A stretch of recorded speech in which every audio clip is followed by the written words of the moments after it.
तर गडचिरोलीतील पर्यटन स्थळाचा विकास करणार सहपालकमंत्री आशिष जयस्वाल यांचं आश्वासन आहे। स्थळांचा प्रचार प्रसिद्धीवर लक्ष केंद्रित केलं जाईल, आशिष जयस्वाल यांचं हे वक्तव्य आहे।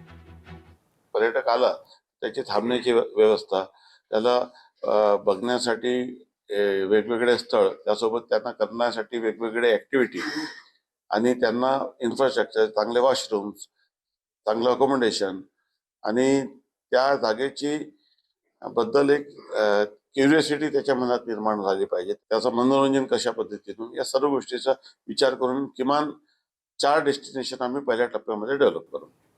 तर बातमी आहे घाटकोपरमधून। घाटकोपरच्या नित्यानंद नगरमध्ये मारहाण झालेली आहे। तिरंगा हातात घेऊन फिरत असलेल्या मुलांना मारहाण करण्यात आली आहे। मुलांना घोषणा देण्यापासून रोखण्यात आलंय। दोन्ही समुदायांच्या लोकांना आता पोलीस ठाण्यात आणण्यात आलेलं आहे।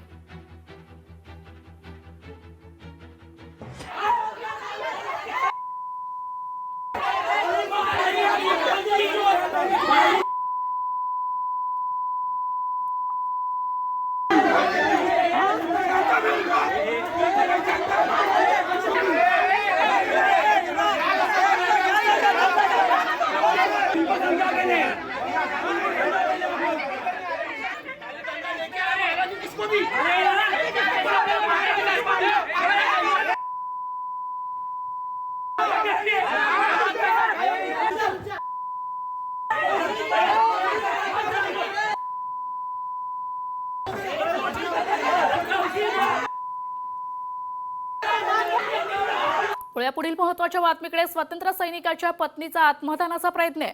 पतीच्या मृत्यूच्या पश्चात मिळणारे लाभ देण्याची मागणी त्या पत्नीने केलेली आहे।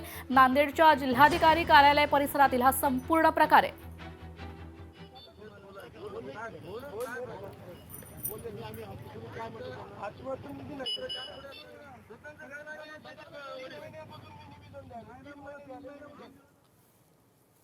लेकराला नोकरी तरी द्या, नाहीतर कोणती जागा द्या, नाहीतर घर द्या, शेत द्या, नाहीतर पेट्रोल पंपाचं काही लायसन द्या। कशाची तरी मागणी नसते, पोराय करता मागायले। हे काही आम्हाला सरकार जाऊ देईना आला पुढे, सरकार पुढे चालले तर पुढचे माणसं मला पलीकडे जाऊ देईना आले। ते मी असे किती दिवस झाले भन भन हिंडायले। लेकरं बाळ मी मोठे केले, भांडे घासून नोकरी करून बाहेरची मोलमजुरी करून मी खाल्लेली आहे। आता मला सैन होईना झालं। सरकारला मी मागितले तर मला सरकार म्हणजे काही मान्य पुरी केली नाही, म्हणून मी आत्मदहन करणार।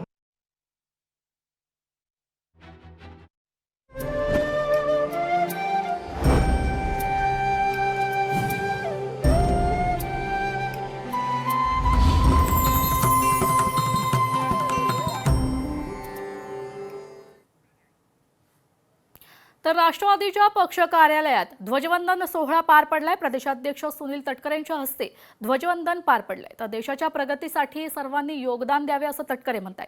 भारताच्या 77व्या प्रजासत्ताक दिनानिमित्त राष्ट्रवादी काँग्रेस पार्टीच्या वतीनं प्रदेशाध्यक्ष सुनील तटकरे यांच्या हस्ते ध्वजवंदन करण्यात आलंय। तर या कार्यक्रमात पक्षाचे सर्व प्रमुख पदाधिकारी व कार्यकर्ते उपस्थित होते।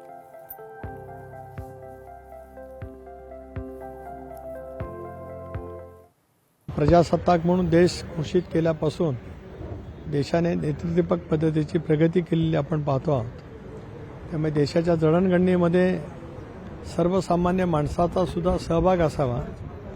सर्व धर्मियांचा, सर्व समावेशक बाईच्या सहभागातून अनेक बोलीभाषांचा असलेला हा देश मजबूतीच्या वाटेवर तो जातो आहे। याचं महत्त्वाचं कारण देशाला मिळालेलं संविधान आणि या संविधानाच्या माध्यमातून मिळालेली लोकशाही। तर सिंधुदुर्गमध्ये पालकमंत्री नितेश राणे यांच्या हस्ते ध्वजवंदन पार पडलाय। पोलीस परेड मैदानावर पोलीस दलाचे पथसंचलन झालंय। लोकशाही मजबूत करण्यासाठी पात्र मतदारांनी मतदान करावे, पालकमंत्री नितेश राणेंचं आवाहन आहे। देशाच्या 77व्या प्रजासत्ताक दिनानिमित्त सिंधुदुर्ग जिल्ह्याची राजधानी सिंधुदुर्ग नगरी येथे पालकमंत्री नितेश राणे यांच्या हस्ते ध्वजवंदन करण्यात आलंय। यावेळी येथील पोलीस परेड मैदानावर पोलीस दलाचे पथसंचलन करण्यात आलंय। तर यावेळी पालकमंत्री नितेश राणे यांनी सिंधुदुर्गवासियांना प्रजासत्ताक दिनाच्या शुभेच्छा दिल्या। लोकशाही मजबूत करण्यासाठी पात्र मतदारांनी मतदान करावं, तसेच देशाची एकता टिकवण्यासाठी सर्वांनी प्रयत्न करूया असे आवाहन पालकमंत्र्यांनी केलंय। आपण सर्वांना भारतीय प्रजासत्ताक दिनाच्या वर्धापन दिनानिमित्त मी मनपूर्वक शुभेच्छा देतो। डॉक्टर बाबासाहेब आंबेडकर आणि देशासाठी प्राण अर्पण करणाऱ्या जवानांचे स्मरण करतो.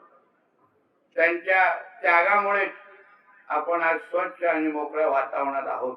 प्रजासत्ताक दिन हा केवळ उत्साहाचा दिवस नसून संविधानातील मूल्य आचरणात आणण्याचा संकल्प करण्याचा दिवस आहे. तर राज्याचे आदिवासी विकास मंत्री आणि चंद्रपूरचे पालकमंत्री डॉक्टर अशोक उईके यांनी चंद्रपूरमध्ये ध्वजवंदन केलंय. जिल्हाधिकारी कार्यालयाच्या प्रांगणात प्रजासत्ताक दिनाचा मुख्य सोहळा पार पडलाय. यावेळी जिल्ह्यातील सर्व वरिष्ठ अधिकारी उपस्थित होते. यानंतर पोलीस मैदानावर पालकमंत्री उईके यांनी मानवंदना स्वीकारली आहे. भारताच्या 77व्या प्रजासत्ताक दिनाच्या सर्व बंधू भगिनींना खूप खूप शुभेच्छा. तर पालकमंत्री संजय शिरसाट यांच्या हस्ते छत्रपती संभाजीनगरमध्ये ध्वजवंदनाचा कार्यक्रम पार पडलाय. या कार्यक्रमाला प्रशासनातील अधिकारी, लोकप्रतिनिधी, विविध शासकीय विभागांचे कर्मचारी तसेच नागरिक मोठ्या संख्येने उपस्थित होते. यावेळी शिरसाट यांनी जिल्ह्यातील सर्वांना प्रजासत्ताक दिनाच्या हार्दिक शुभेच्छा दिल्या आहेत. देशातील नागरिकांसाठी आजचा दिवस हा एखाद्या सणासारखा आहे. डॉक्टर बाबासाहेब आंबेडकरांनी दिलेली राज्यघटना, त्याची झालेली अंमलबजावणी, म्हणून आजचा दिवस आपण प्रजासत्ताक दिन म्हणून अत्यंत जल्लोषात, उत्साहामध्ये प्रत्येक भारतीय हा साजरा करत असतो. लोकशाही मराठी ऐका, पहा, जागरूक रहा.